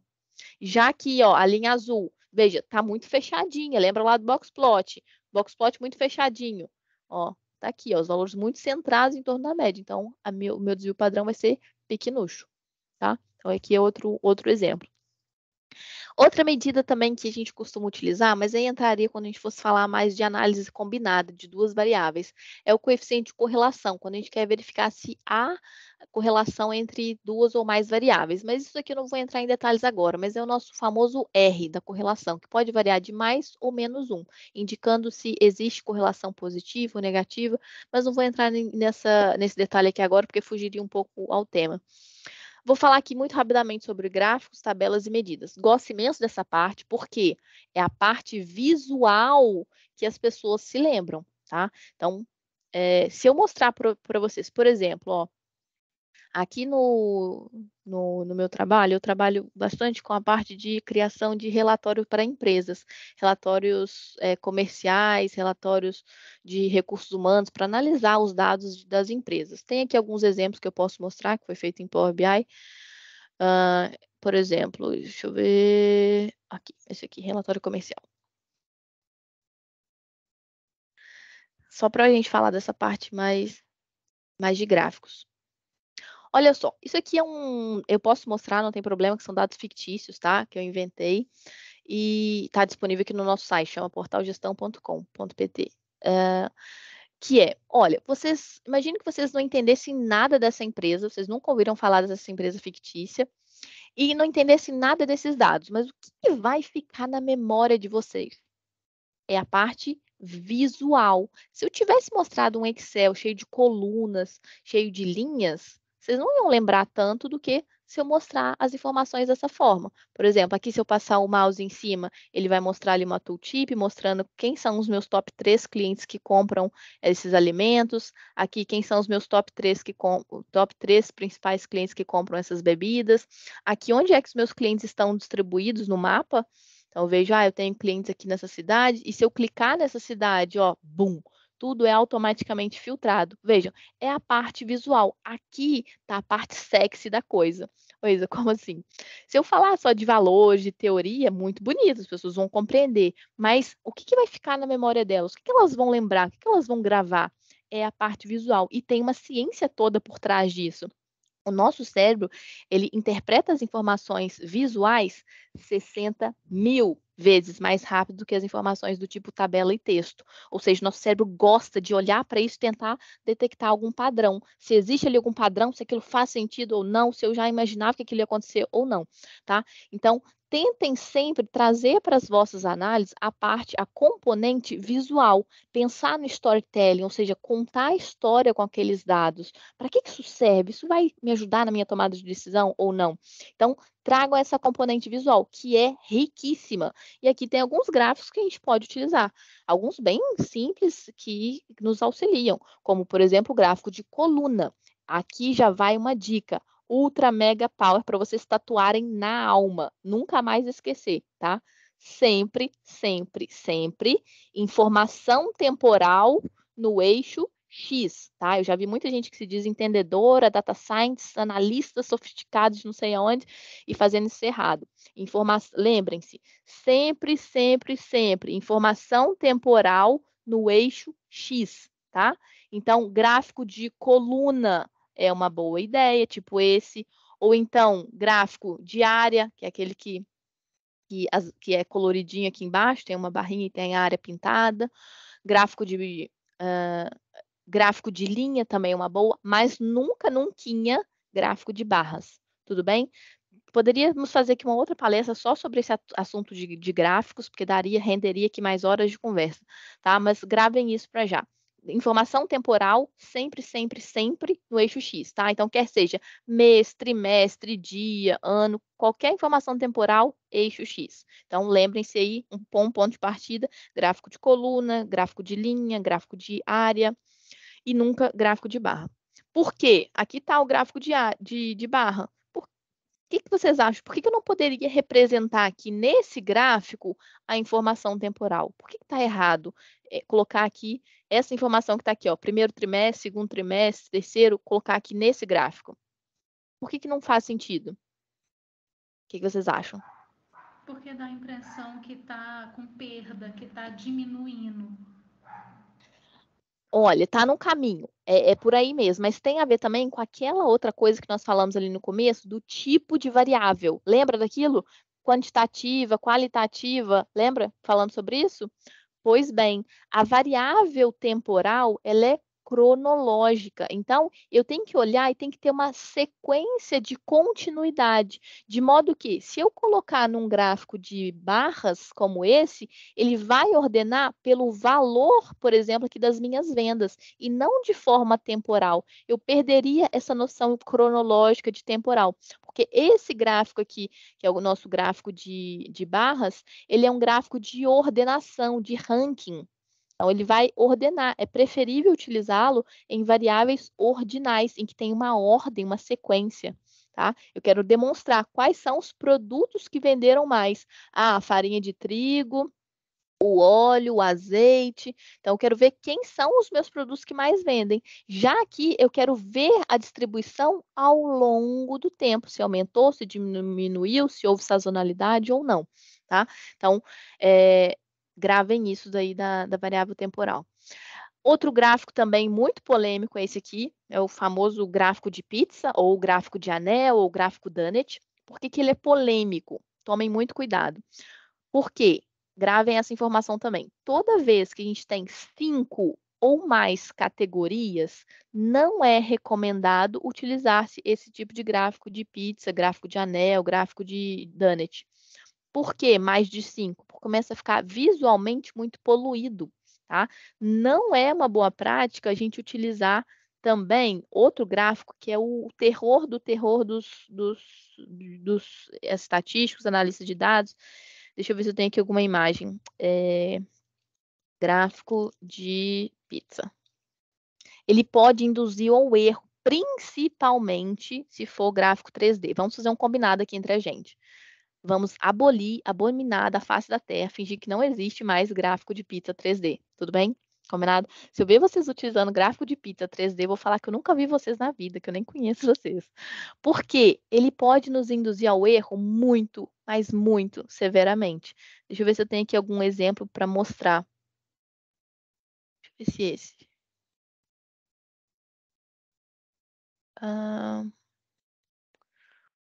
Tinha uma imagem que eu gostava de mostrar, mas acho que ela não está aqui.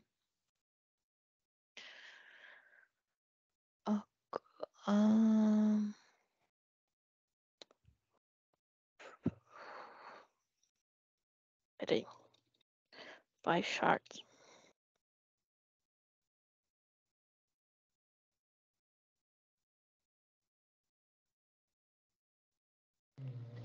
Isa, Ah. isso é em função da proporção, porque visualmente as proporções vão ficando deformadas, dá outro entendimento de valores, é por isso? Perfeito, é bingo, isso mesmo, checkmate.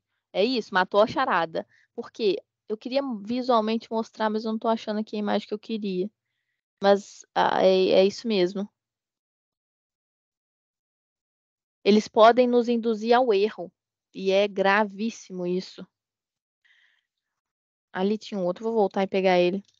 Eu tinha que ter salvado a imagem, eu não tô com ela aqui. E é comum, tá? Nas empresas as pessoas amam esse gráfico e ele é o terror, ele é um gráfico difícil, complicado.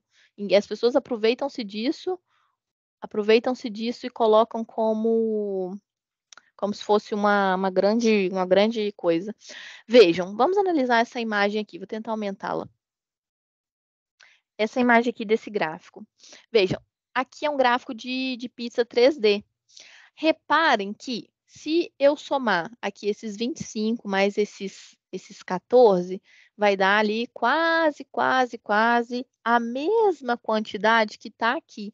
E reparem, essa fatia que está aqui à frente, ela vai ter uma inclinação, vai ter uma angulação e vai parecer que essa fatia aqui ela é muito maior, tá? E dependendo da cor que a gente tiver a utilizar, isso aqui evidencia ainda mais. Se essa cor aqui fosse ainda mais aberta, dá uma noção ainda mais de ser uma coisa, uma proporção ainda maior. E se essa aqui for uma cor mais fechada, um tom mais escuro, vai parecer que isso aqui é menorzinho, pequenininho. Então, esses gráficos com angulações aqui, não usem, evitem ao máximo. E lembrem-se, se tiver mais de 5 categorias, 1, 2, 3, 4, 5, essa aqui está no limite, tá? Mais de 5 categorias, não se recomenda utilizar gráfico de pizza. Aí volta ali para o feijão com arroz bem feito. Volta para o gráfico de barra, volta para o gráfico de coluna e tá tudo bem, tá? Porque senão visualmente começa a ficar muito desagradável, muito poluído. Tá? Mas dentro desse assunto aqui de visualização dos dados, eu vou deixar de presente para vocês, ou eu mando para a Renata, ou ela depois, ou vocês me mandam um e-mail, podemos conversar como poderia ser isso. Eu vou disponibilizar para vocês aqui 3 guiões, tá? 3 e-books, não fui eu que fiz, tá? Créditos aqui aos autores que desenvolveram.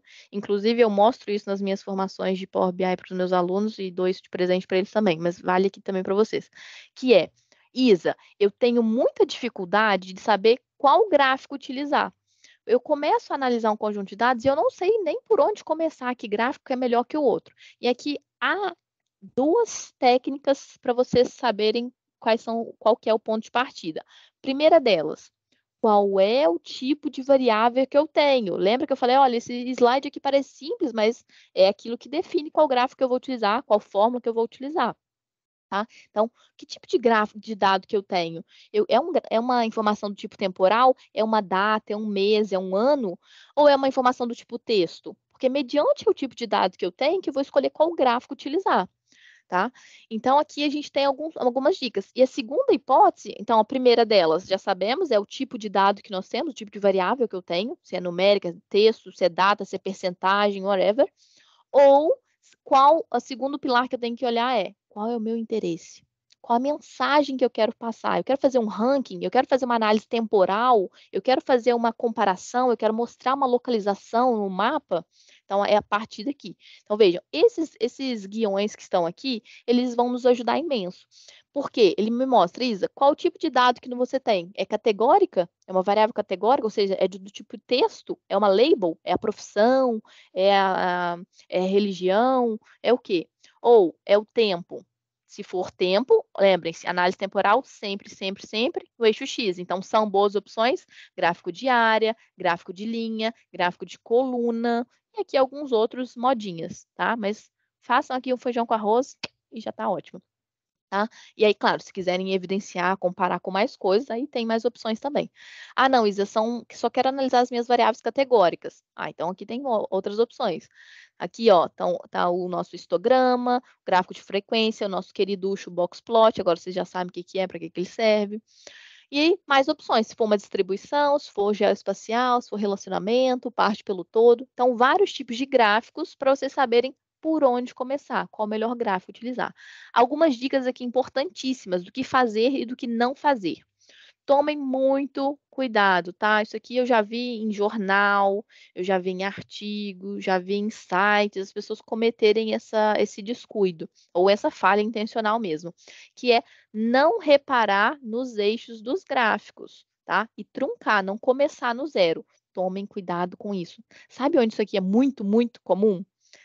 Nos resultados das sondagens, das pesquisas eleitorais, tá? Imagina o seguinte, esse aqui é o candidato A, esse aqui é o candidato B e esse aqui é o candidato C. Quem vocês acham que pagou para divulgar esses resultados? Candidato A, B ou C? Candidato B? Quem que comprou essa pesquisa eleitoral aqui, lindíssima? Tá? Olha a maldade. Para parecer que ele está muito mais na frente do que os outros. E divulga isso nos jornais, e sai, tá? E as pessoas acreditam. Por quê? Se as pessoas acreditam, imagina que isso aqui está num jornal e as pessoas estão desatentas ou nem reparam nisso. Elas vão olhar e falar, para aqueles que estão indecisos, por exemplo, eles vão pensar, esse candidato B aqui, eu vou votar nele. Para que eu vou votar no A? O A eu já sei que vai perder mesmo, as sondagens estão apontando aqui que ele vai perder, então não vou gastar meu voto com ele, vou votar em quem ganha. Tá? Então, tem pessoas que não estão atentas a isso e poderiam pensar isso. Claro que eu estou simplificando aqui muita coisa, né? Mas tenham cuidado. Aí vocês vão perguntar assim, nossa, mas a pessoa é burra? Divulgou isso aqui tudo errado? Meus amigos, nem sempre, tá? Muitas vezes é de forma intencional mesmo, para fazer justamente isso que o Jonathan apontou, para evidenciar aquilo que ele quer apontar como se fosse o melhor. E tomem atenção, não é só nos casos das situações eleitorais, não. Há artigos científicos em que as pessoas fazem isso, para evidenciar que o ponto dela funcionou, que a pesquisa dela ficou redondinha, perfeita, fazem isso daqui. Então, por que eu estou mostrando isso? Tem um senso crítico de fazer aqui um double check, tá? Não é porque está lá no artigo que funciona, que está correto, que é o aceito, tá? Então, tenham esse senso crítico. Depois, mais cuidados a ter. Gráfico 3D, vamos abominar, esqueçam, não utilizem, porque ele pode nos induzir ao erro. Não usem esse tipo de gráfico. Ai, socorro, peraí, minha tela ficou escura. Pronto, voltou. Depois, se vocês querem evidenciar uma informação, não façam disso um carnaval. Carnaval a gente pula só em fevereiro, tá? No artigo científico, a gente mantém aquilo mais discreto possível. Como assim? O que você quer dizer com isso? Imagine que eu quero destacar que a minha metodologia, o que poderia ser aqui? O meu tubo de ensaio que eu estou utilizar, que é do meu interesse, é esse aqui. Para que eu vou colorir cada uma das barras com uma cor diferente? Isso aqui vai fazer com que a pessoa que está analisando o seu resultado se disperse, tá? Que ela tire o foco daquilo que deveria ser o foco, tá? Então, se eu quero evidenciar uma coisa, coloque os outros com uma cor mais neutra e coloque aquilo que você quer destacar com aquela cor um pouco mais diferenciada, tá? Pronto. Informação temporal também já falei, tá aqui. Então, esse é um guião que eu vou presentear a vocês. Aqui tem outro, tá? Que são outros, seguindo a mesma lógica. Apesar de ser de 2018, tem várias opções aqui de gráficos, tá? Isso aqui é mais para quem utiliza Power BI, que são gráficos que estão lá dentro do Power BI. Tem uma série de gráficos disponíveis. Mas é seguindo essa mesma lógica. Se eu quero fazer comparação entre os dados, se eu quero analisar a distribuição dos dados, vai estar ali o boxplot também, ó. E, ó. Se eu quero fazer filtros. E o último, esse aqui também. Se eu quero fazer análise de desvio, tá? Nas empresas isso é muito comum. As empresas amam calcular desvio. Imagina, eu planejei que para 2024 eu vou receber X milhões de reais de lucro, vou vender X milhões de reais, vou vender tais e tais produtos, mas na prática não vendi tudo isso. Então vai ver ali um desvio.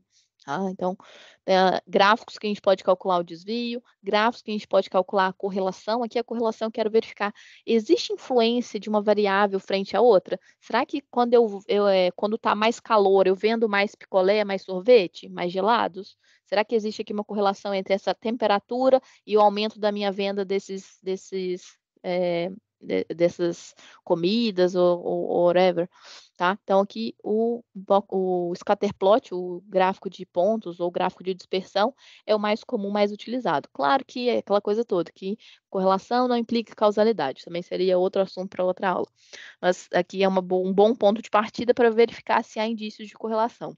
Aqui o ranking, quais gráficos utilizar quando eu quero fazer ranking de determinada coisa, distribuição, temos ali o histograma, o dot plot, que é uma variação ali de gráfico, não mencionei ele, não daria tempo, mas também existe, o nosso queriducho box plot, que a gente já conhece, a pirâmide populacional, enfim, são várias possibilidades. Agora, o que fica aqui então? Que quando vocês tiverem que criar um gráfico a partir do zero, para o vosso trabalho acadêmico, ou para vocês tirarem insights para verificar o que a análise descritiva está a apontar, façam a parte visual, porque ela nos deixa mais nítido. Lembrem ali daquela imagem que eu mostrei. Mesmo que vocês não soubessem Tom Vivi, né? Mesmo que vocês não soubessem nada sobre essa empresa fictícia aqui, só de bater o olho a gente já sabe, qual que foram as vendas ao longo do tempo, quais são as categorias de produtos que eu mais vendo nessa empresa. A minha empresa, ela trabalha com o varejo, a distribuição e online. Quais são os grupos de produtos que eu mais vendo? Quem são os vendedores que mais vendem nessa empresa? Será que meu vendedor atingiu ou não a meta? Tá? Não se expandem se aparecer aqui o Brad Pitt, a Shakira vendendo para nossa empresa, tá? Fui eu que precisava de encontrar aqui um vendedor, uma imagem, peguei uma qualquer. Por que não, não é? Tá? Então, mesmo que vocês não soubessem nada dessa empresa, bateram o olho aqui e, bum, é isso que fica na memória. É a parte visual, é aqui que a gente vai, é a cereja do bolo, tá? Não menosprezem isso. Eu já vi gente sendo contratada, gente mudando de país por conta da parte visual, por conta de utilizar isso aqui ao favor dela e mostrar e evidenciar as informações. Não de forma tabular, mas sim de uma forma mais rápida, em que a pessoa bateu o olho e ficou fácil de interpretar, mesmo que ela fosse leiga naquele assunto, tá? Mesmo que fosse um estagiário que entrou ontem nessa empresa aqui, ela já bateria o olho e já conseguiria interpretar. Pronto, olha, eu tinha aqui mais muitas coisas para falar, eu tinha feito um Excel com mais coisas, mais fórmulas para a gente ver, mas eu posso mandar isso para vocês, ou então podemos marcar uma outra aula para a gente continuar esse assunto, tá? Mas aqui, só para, de forma bem rápida, no Excel a gente já tem como fazer esses cálculos, tá? Então temos ali, se tiverem utilizar o Excel em português ou inglês, no português vai ser a nossa mediana, no inglês vai ser median, no português vai ser a média, igual a média, e no inglês vai ser o average. Se eu quiser calcular a moda, imagina que eu tenho esse conjunto de dados aqui, ó. Comprei uma abóbora, 2 abacaxis, 3 peras, 4 ameixas e 5 brócolis. Se eu quiser calcular a média desses valores, simplesmente venho aqui no Excel e falo, olha, chama a função average, ou a função média, se tiverem utilizar o Excel no português, a média desse conjunto de valores aqui. Ele vai calcular sempre por padrão a média aritmética. A mediana, mesma coisa, ele vai vir aqui e olhar, olha, temos 1, 2, 3, 4, 5. Quem é a mediana? É 50% dos dados. Então, 1, 2, 3, 1, 2, 3. Então, é esse aqui. A mediana é esse o valor. Eu vou ordenar os meus valores e vou verificar quem é que está na posição do meio. Então, é o número 3. Isso é a mediana. A moda não tem. Por que ele retornou hashtag NA? Porque eu não tenho moda. Lembra que eu falei que moda é aquilo que está mais, é o hype, é aquilo que está todo mundo usando? Vejam, eu não repeti o valor nenhuma vez. Então, eu não tive aqui uma moda. Por isso que ele retornou hashtag NA. Porque cada valor apareceu apenas uma única vez. Agora, se eu tivesse esse exemplo aqui, ó, o exemplo 2. Vejam, eu tenho aqui o número 3 aparecendo 3 vezes. Então, a moda aqui, desse conjunto de dados aqui, vai ser o número 3, porque apareceu 1, 2, 3. Então, vai retornar aqui o número 3. A variância é o var. Se eu tiver utilizar a variância amostral, é o var.s. O desvio padrão vai ser o standard, também S. E a cortose também foi um assunto que infelizmente, a gente não conseguiu abordar, mas também tem a ver com essa medida de assimetria, se os meus dados são muito assimétricos, são caudosos, se tem uma cauda muito larga ou não, e consigo verificar essa assimetria, se ela é positiva ou negativa. Mas eu vou deixar isso aqui de presente para vocês também, para depois vocês olharem com mais detalhe, já que eu já excedi e muito o nosso horário. Peço desculpas por isso, eu falei que eu ia me empolgar e nem lembrei mais do horário.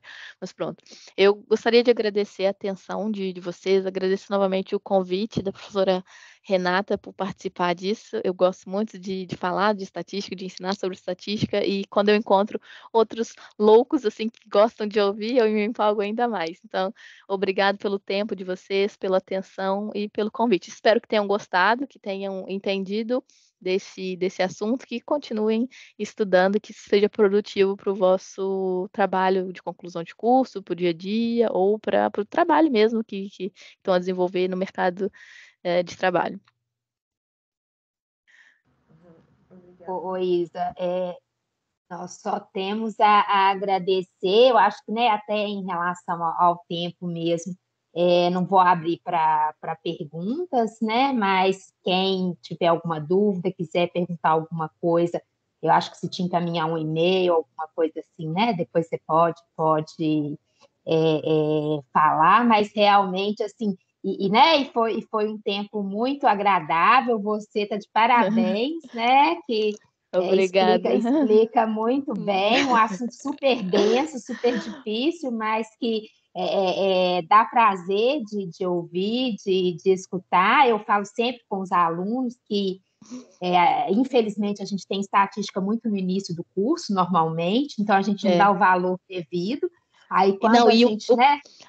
O problema disso é que quando chega na hora de escrever o artigo científico, na hora que precisa, na hora que mais precisa, já não lembra, ou então já não, putz, eu tinha que ter dado mais atenção àquela disciplina, porque agora, por onde começar? Meu Deus, não sei que bicho de sete cabeças é esse.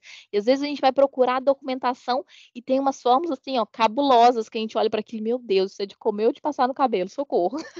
Então, assim, parece muito difícil, parece complicado, mas assim, simplifiquem, tentem pensar na interpretação daquilo, o que significa para mim no dia a dia, qual vai ser a tomada de decisão que eu vou fazer com isso. Tentem simplificar. Dá para utilizar vários softwares para analisar esse conjunto de dados, eu não mencionei, mas dá para utilizar o Excel, que é o mais comum, quase toda a gente tem e conhece. Dá para utilizar o SPSS, eu não sei o que vocês estão acostumados aí, mas dá para utilizar o SPSS, dá para utilizar Python, dá para utilizar R, dá para utilizar o Redcap. E o céu é o limite aqui a nível de funções e tem possibilidades. Ótimo, Isa. Não, muito obrigada, mas né, espero que essa seja a primeira aí de muitas oportunidades da gente poder conversar, encontrar e bater papo, e até, né, algum projeto mesmo, alguma coisa. Você foi um achado aí para gente. Obrigada. Obrigada. E aí nós vamos disponibilizar também, né? Depois eu te mando o link para você divulgar aí, porque eu acho que vale a pena realmente assistir, agradecer o pessoal aí que participou, relembrando aí, né, do projeto. A gente está com o projeto, Isa já vai fazer 3 anos, e com a intenção aí de colocar o pessoal para falar inglês. Eu brinco com os meninos, que os meninos da geração atual, eles né, estão melhores aí no inglês, mas tem que praticar, né? Então, é uma oportunidade de estar conversando, praticando na área aí de alimentos. Esse ano a gente está com a intenção de conversar bastante sobre sustentabilidade, que é um tema, né, que está muito em alta, importante, e como a gente trabalha na área de alimentos também, então tentar correlacionar aí o que a gente pode fazer para ajudar a contribuir e bater um papo em inglês. Então, é o foco aí do projeto, né? Ariela, você quer falar alguma coisa? Acho que tinha que ser falado, você já falou, né? Mas agradecer, foi muito bom, né? Foi muito bom. Muito obrigada por ter dado essa aula, né, para gente, basicamente. Mas foi muito fácil de entender também o jeito que tu explicou, então eu achei muito, muito legal. É porque a gente usa muito, né, na faculdade, nos artigos, e como a Renata falou, eu mesmo, esse assunto foi passado para mim no meu segundo período.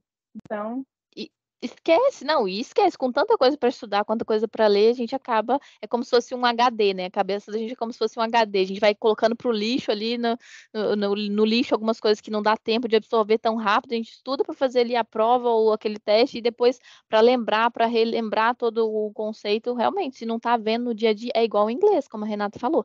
E se a gente não treina, esquece muito, esquece as palavras, esquece as expressões, é igual tocar um instrumento musical. Se a gente não treina, esquece mesmo. A prática, né?